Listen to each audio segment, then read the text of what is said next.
안녕하십니까, 송영선입니다. 오늘은 6월 6일 현충일입니다. 오늘 방송 들어가기 전에 호국 영령에 대한 묵념을 잠깐 하고 들어가겠습니다. 묵념.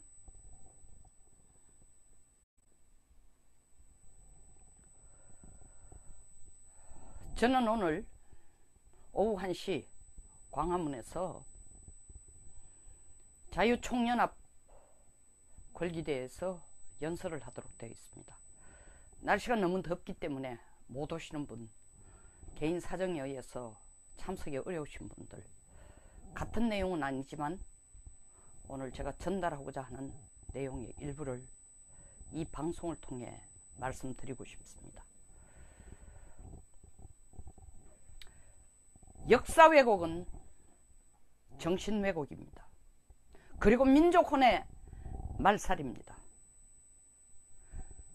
가장 어린 나이 때부터 역사를 왜곡시켜 정신을 왜곡시킬 수 있는 것은 바로 가르치는 교과서나 더 나아가서는 군의 정훈 교재입니다. 최근 새로 만들어낸 교과서에서는 애국이나 안보라는 단어가 군 정훈 교재에서 없어지고 있습니다. 국방부에서 나오는 정훈 교재에서조차도 독재나 세습이라는 단어가 없어지고 있습니다. 1950년 6월 25일 민족사에서 절대로 용서할 수 없는 6.25 전쟁도 남침이라는 단어를 뺐습니다. 새마을운동을 박정희 대통령의 독재 정권의 하나의 행위로 생각하여 새마을운동, 최근 대통령이 개헌한다고 하면서 부마항쟁, 5.18 사태는 민주항쟁으로 넣으면서도 새마을운동은 전 세계가 인정해주고 전 세계가 모두 닮고 싶어하는 이 운동은 교과서의 수치라고 생각하고 교과서에서 빼려고 하고 있습니다. 대한민국의 건국의 아버지 이승만 대통령 역시 독재자로 묘사하고 있습니다. 교과서를 통해 그들이 노리는 것은 히틀러가 독일 국민들에게 한 것과 같은 집단 체면입니다. 독일 국민들, 1차 세계대전 후에 경제 파탄에 빠진 독일 국민들, 히틀러의 등장에 대해서 전부 박수를 쳤습니다. 살려주십시오, 우리를. 이 어려운 엄청난 인플레이션과 경제의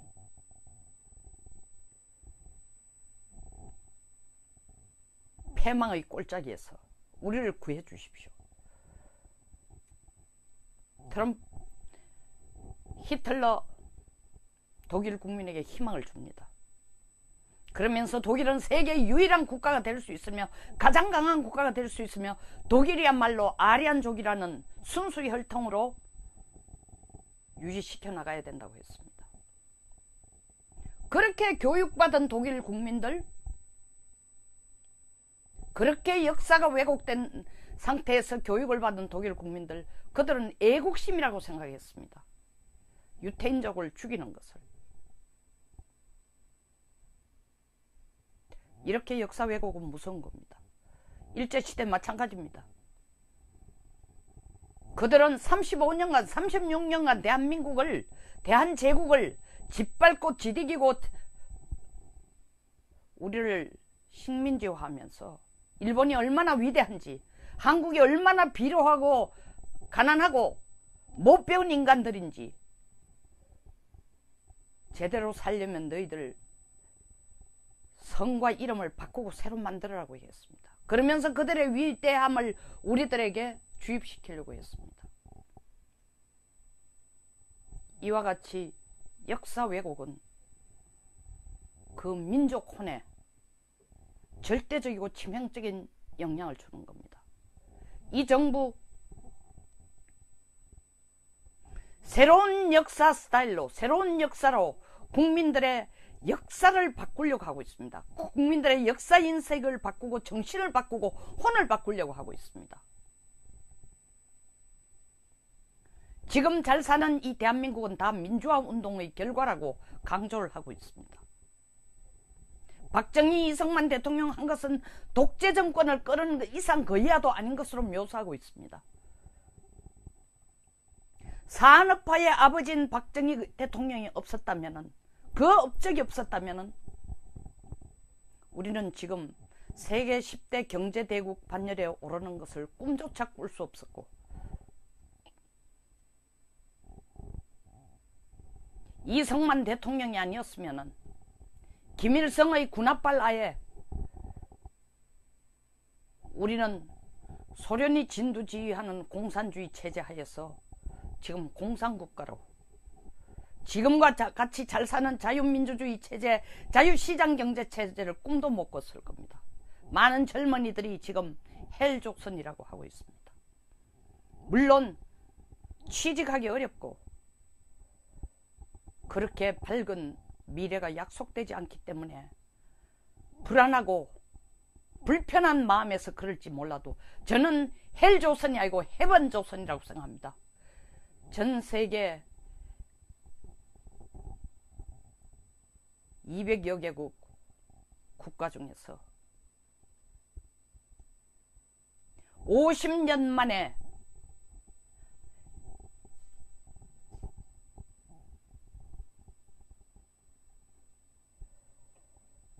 (400배의) 경제 성장을 한 나라는 대한민국뿐입니다. 우리는 기적을 이룬 국가입니다. 누구에 의했습니까? 훌륭한 지도자일 뿐만 아니라 그 지도자의 비전을 이해하고 박수치고 호응해주고 따라준 국민들 때문입니다. 왜곡된 역사 속에서 아니라 비전을 가진 역사, 앞으로 나가자는 역사, 우리가 잘 살고 존경받고 인정받는 국가가 되기 위해서 해야 될 일을 제시해준 리더들과 그리고 그 뜻을 이해하고 받들고 따라주는 국민에 의해서 지금의 대한민국은 만들어졌습니다.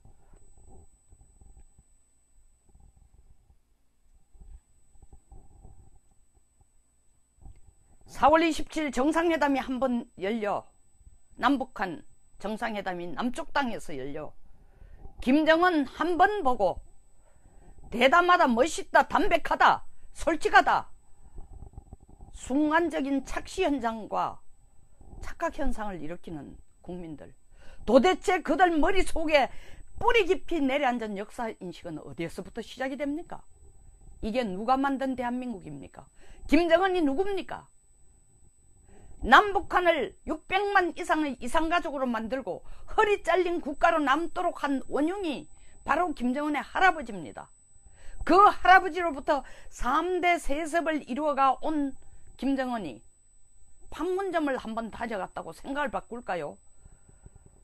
제발 정신 차리십시오. 그렇게 단순하시면 안 됩니다.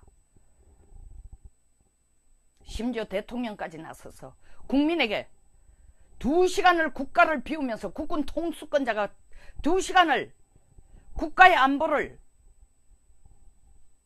이렇게 위험 상태에 두고 비우면서 김정은 만난 것을 우리는 친구처럼 만나는 사이라고 얘기하고 있습니다. 그것을 잘했다고 박수치는 숫자가 통계에 의하면 이 정부의 친정부 통계가 내놓은 것에 의하면 75% 이상이 잘했다고 박수친다는 것입니다. 제정신입니까? 박정희, 이승만은 나라를 망친 것뿐이고 87년 이후에 민주화 운동에 의해서 그리고 최근 촛불혁명에 의해서 이 나라를 만들었다고 스스로 자화자찬하는 그들,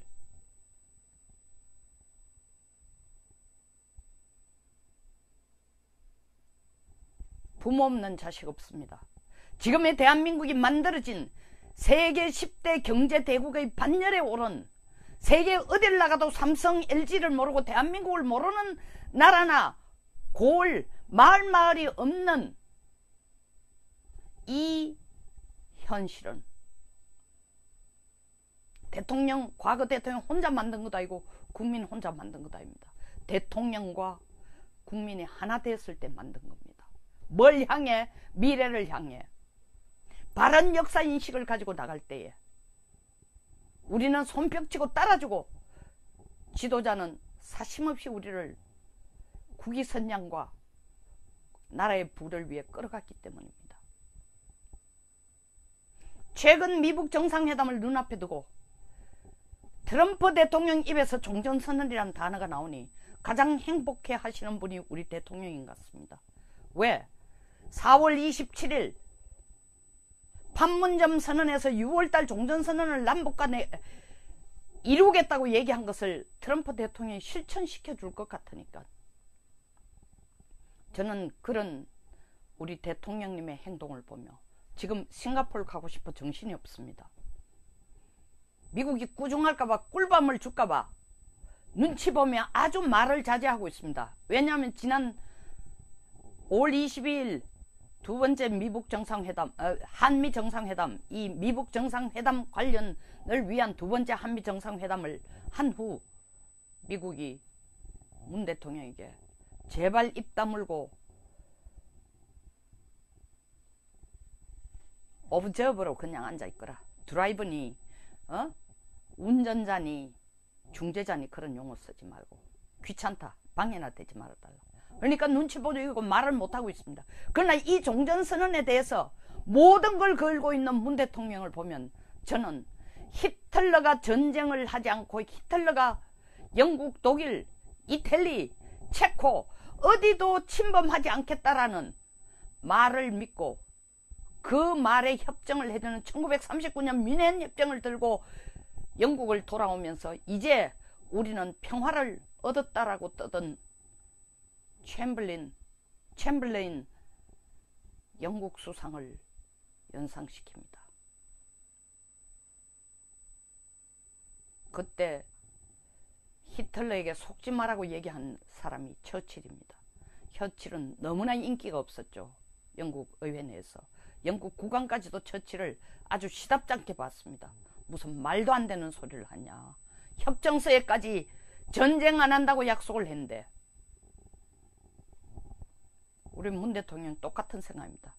종전선언을 하면 북쪽은 핵을 가지고 우리를 향해 쏘지도 않을 것이며 나만 그렇게 믿는 게 아니라 18년 전에 김대중 대통령도 정상회담을 북쪽과 한 후에 한반도에는 평화가 왔다. 북한이 핵을 만들 의지도 능력도 없다. 7년 후에 노무현 대통령 북한이 설사 핵을 만들어도 북한은 그것을 자위용으로 만든다. 때문에 북한 핵 만드는 건 이해할 수 있다. 지금 대통령은 북한이 핵을 가지고 있다 손치더라도 우리를 향해 때리는 것이 아니라 한반도의 평화를 지키기 위한 하나의 수단인 핵이 있는 것이 북한이 핵을 가지는 것이 한반도 안보에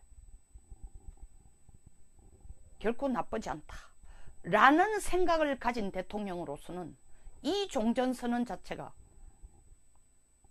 선물이라고 생각합니다.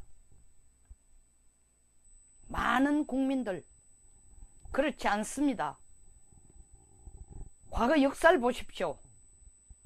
한반도 평화가 왔다 하고 난 뒤부터 핵은 개발되어 있고 한반도 평화가 정착됐다 하고부터는 미사일이 더 길길이 날뛰었습니다. 미국도 속았고 한국도 속았습니다.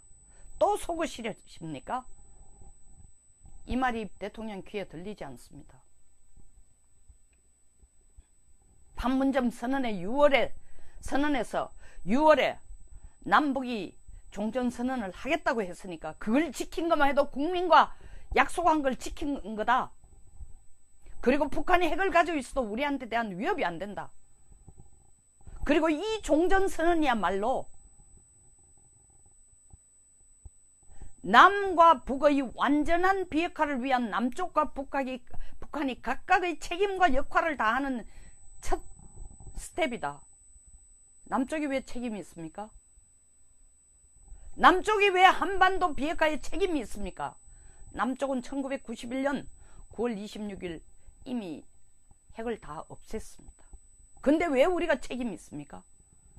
그건 김정은 얘기입니다. 북한이 핵을 없애려면은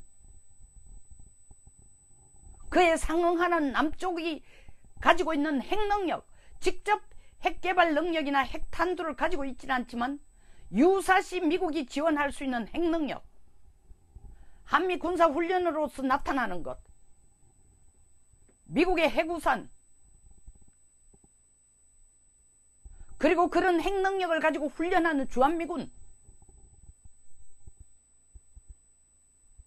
그리고 끝나지 않는 정전상태, 이것을 다 풀어주는 것이 북한이 남쪽이 핵능력을 가지고 그들을 위협하지 않을 것이다라는, 위협할 것이다라는 두려움을 없애주는 거다. 그걸 우리가 해야 된다고 생각하는 게 문 대통령입니다. 그러니까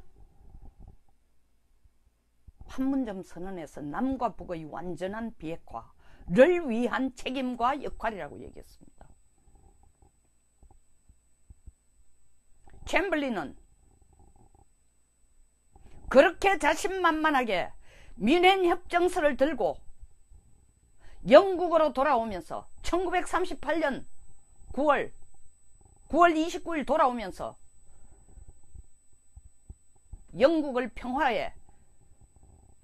영국에게 평화를 가져오겠다고 큰 소리를 쳤지만 히틀러는 그 다음 해 9월 폴란드를 침공을 하면서 2차 세계대전을 일으킵니다. 그 한 해 넘어 챔벌린은 화병으로 죽었습니다. 챔벌린이 히틀러를 개인적으로 만난 9월 15일 1938년 9월 15일은 챔벌린이 히틀러에게 전쟁하라고 간 게 아니라 그 당시 체코에 있는 주데텐 지역에 있는 독일 사람들에 대한 핍박이 너무나 크니까 그 영역을 히틀러에게 넘기라고 했습니다. 독일 관할로 넘기라고 했습니다. 챔벌린이 전쟁하자고 간 건 물론 아니죠. 히틀러를 설득시켜서 주데텐 병합을 허락해 줄 테니까 우리가 프랑스나 이탈리아와 함께 거기에 체코까지 합쳐서 협조해 줄 테니까 전쟁하지 말자고 갔습니다. 히틀러 전쟁 안 한다고 약속한 게 뮌헨 협정입니다. 그러나 결국 전쟁을 합니다. 폴란드를 침공하면서 전쟁합니다. 2차 세계대전을 시작합니다. 우리가 종전협정을 받아들면 북한이 핵을 가지고 우리를 위협하지 않고 한반도에서 우리를 더 이상 위협하지도 않고 도발하지 않을 거다. 똑같은 종전선언문을 들고 문 대통령 같은 챔벌린과 같은 말을 되풀이할지도 모릅니다. 이제 한반도의 전쟁은 끝났다. 종전선언이 됐기 때문에 오직 남은 것은 평화뿐이다. 이 평화를 영원히 정착시키는 것이 남과 북이 해야 될 일이다. 이 평화가 영원히 정착되기 위해서는 북쪽도 우리처럼 편안하고 잘 살아야 된다. 지금부터 우리가 해줄 것은 남북 경협이다. 여러분은 어떻게 돌아가는지 안 보이십니까? 챔벌린이 사악한 사람이 아니었습니다. 다만 귀가 얇았습니다. 자기가 착하니까 상대방도 착하다고 착각한 겁니다. 똑같습니다. 그 종전선언, 챔벌린이 들고 자랑스럽게 흔들던 뮌헨 협정처럼 이 종전선언이 우리 대통령이 자랑스럽게 흔들 겁니다. 아니면 최소한 그 얘기가 안 나와도 그걸 향해서 7월 26일 남북미가 같이 앉아 하던 올해 내의 관심사는 종전선언을 트럼프가 허락해주고 남북이 손뼉 쳐주는 겁니다. 최저임금이 어떠고 청년실업이 어떠고 청년들이 헬조선이 어떠고 관심이 없습니다. 지금 관심이 없도록 교과서나 정문 교재를 통해 젊은이들 머리를 엄청나게 세뇌하고 마비시켜 놨습니다. 지금쯤 이제 우리 청년들이 앉아서 생각해야 됩니다. 여기에 간극이 없나? 종전선언이 평화를 갖다 준다고 하는데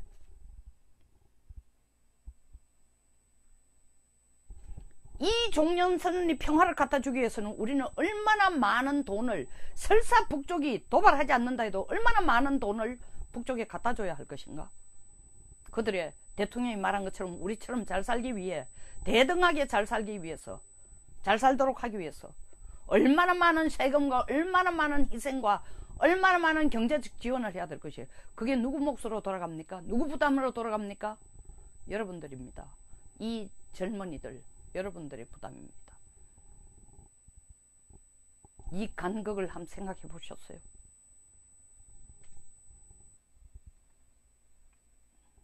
종전선언은, 북한의 비핵화가 이루어지기 전에 종전선언은 우리에게 축복이 아니고 저주입니다.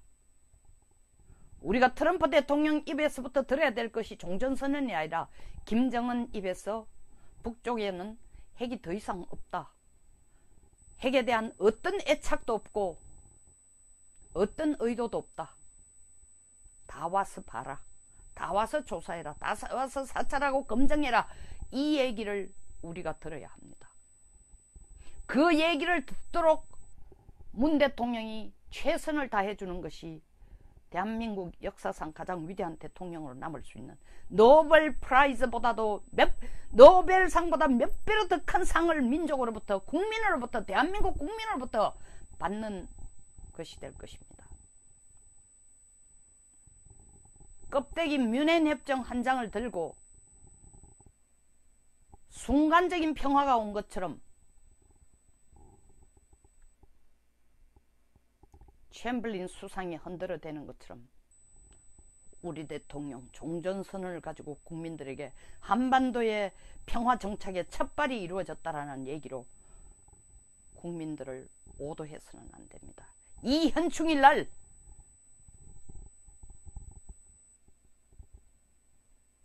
영령들이 들고 일어날 것입니다. 분노에 의해서, 좌절감에 의해서, 치욕에 의해서, 모욕감에 의해서. 여러분, 그들이 우리를 지켜주고 지금의 한국을 만든 분들입니다. 자랑스러운 대한민국입니다. 자랑스러운 대한민국을 계속 자랑스러운 대한민국으로 만들어가는 우리 국민이 하는 일입니다. 이번 지방선거뿐만 아니라 더 나아가서 대한민국을 끌고 갈 일에 있어서 다 여러분들의 선택이고 결정입니다. 감사합니다. 오늘 여기서 마치겠습니다.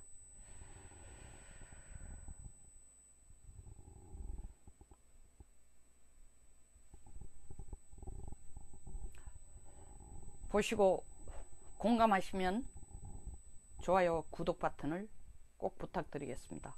제가 오늘 약속을 드렸습니다. 오늘부터 회원제로 시작하겠다고.